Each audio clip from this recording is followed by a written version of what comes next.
What's up, guys? I'm here in the Logical Labs. Got the 3D printers absolutely going on overtime. Trying to finish up this hydroponics setup that I'm building here for the farm.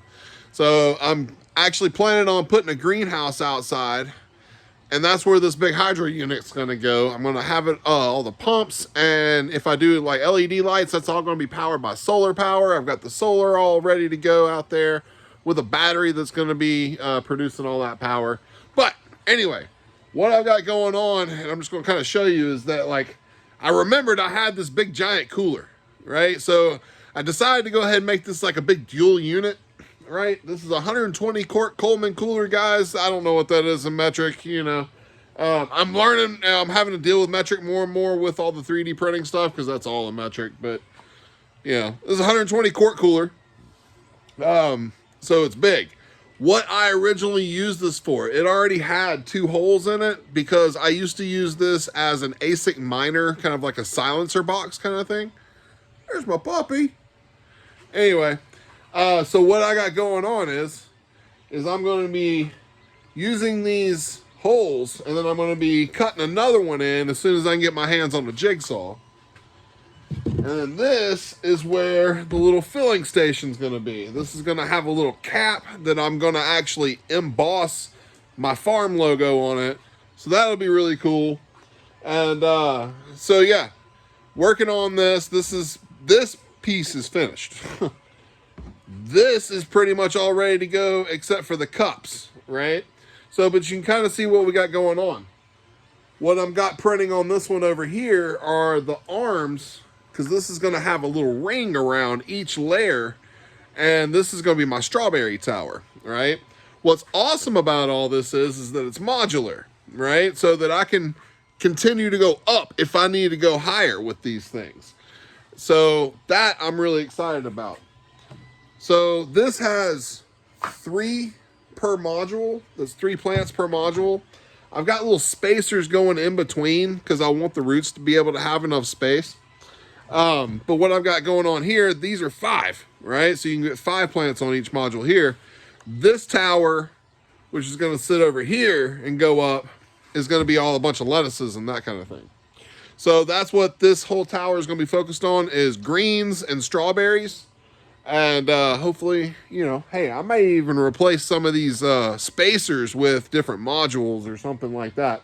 But I wanted the plants to be able to have enough room. I wanted the roots to be able to have enough space to grow. And so everything wouldn't be so crowded up. Because strawberries can grow out. So I want them to be able to have enough room. As far as lettuces are concerned, man, I can, you know, instead of spacers, I could honestly do more modules and keep going. But that's just more plastic. It's kind of getting a little expensive. Because as this keeps getting bigger and bigger, I'm having to print more stuff. I've had some, I'm learning the settings for this particular filament that I'm using. I'm using PETG, PETG for this. It is basically what milk jugs, water bottles, that kind of stuff is made out of. It's a harder, denser plastic than PLA, which is what you see a lot of your 3D printed stuff with.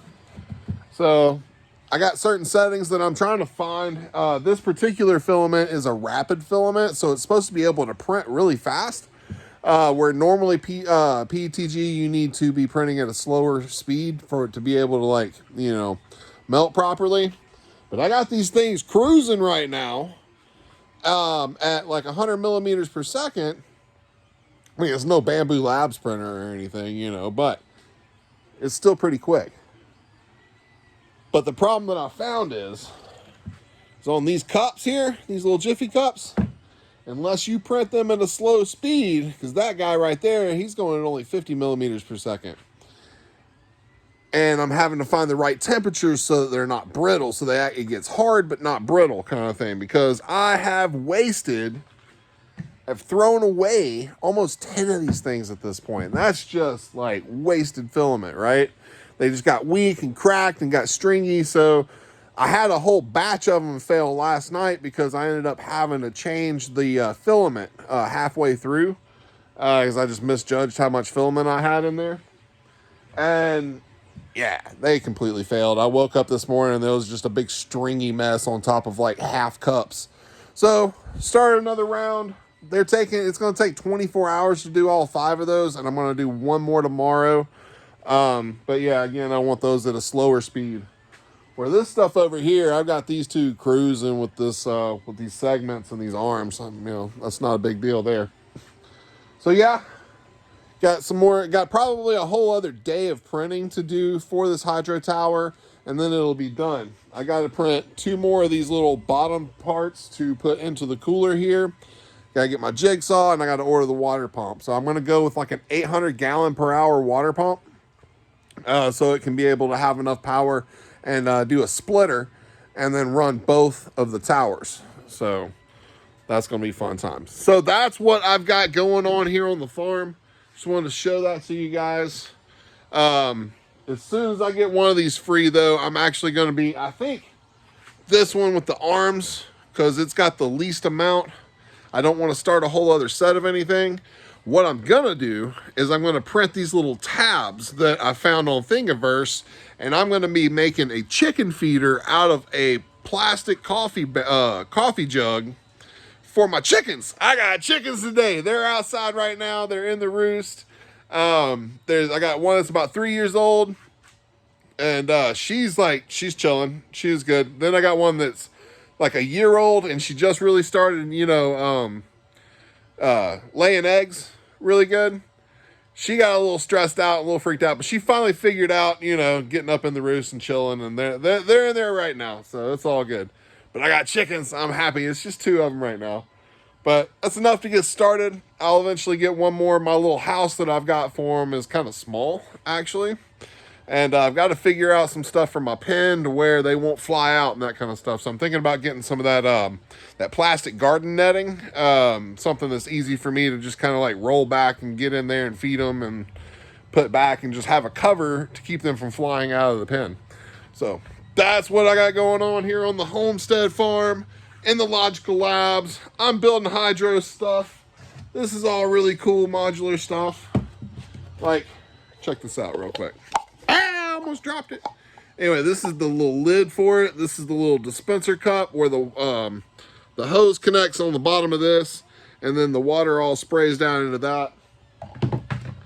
And then it just kind of runs down through the cups. And that's how that's how everything gets nutrients and water and all that kind of good stuff. So I'm gonna have to get a timer to let it run, you know, for like 2 or 3 minutes every 20 minutes or something like that.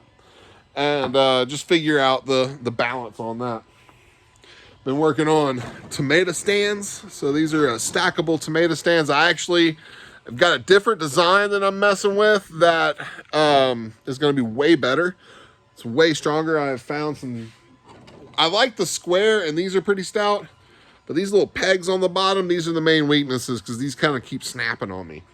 So I've got a different design. It's got like a spike that goes into each one. So it's actually a little bit better stackable tray or a stackable tomato stand. So that's what I've got going. I'm going to be trying to figure out the best things to print for business wise. I think it's going to be just smaller self-watering pots, the tomato stands, things like that, because I can print these up pretty quick. This thing has been going for over a week, so it would have to definitely be a high dollar product. It's taken up like almost 4 rolls of filament at this point. I'm now on the 2nd roll of black and like 4, almost 5 rolls of white to do all this stuff. So it's been a lot of filament, but it'll be cool because you know what? I made it. I didn't design it, but hey, you know what? This is my energy, my work is going into it. All this stuff needs to be finished. I got my little handy dandy Dremel over here with my battery pack that I can do all my finish work and everything. I can sand it up. Try to make it look as good as possible, you know. But for me right now, I'm just wanting the functionality to be good. I'm okay with some of this. Like this one was printed at like a 1 millimeter and it's kind of rough. I've done some finishing and sanding there. But yeah, so that's the filling station. I'm okay with it being a little rough, and it's mine. It's not like I'm selling this one, so it's okay. I'm learning. This has been an awesome learning experience, and that's been the number one thing with this is I've gotten really good with these things pretty quick, you know, so I've learned my way around them pretty fast. So I'm really happy with that. So anyway, guys, y'all have a great rest of your weekend, and, you know, get productive during the week. I don't ever stop. So got to do something, trying to build up a cool little business, trying to build this farm up at the same time. So doing what I can. And right now it's all being funded with Hive rewards. So, yeah, keep, you know, help a dude out. You know what I'm saying? You know, y'all have a good one. Peace out. Be cool, be real, always abide.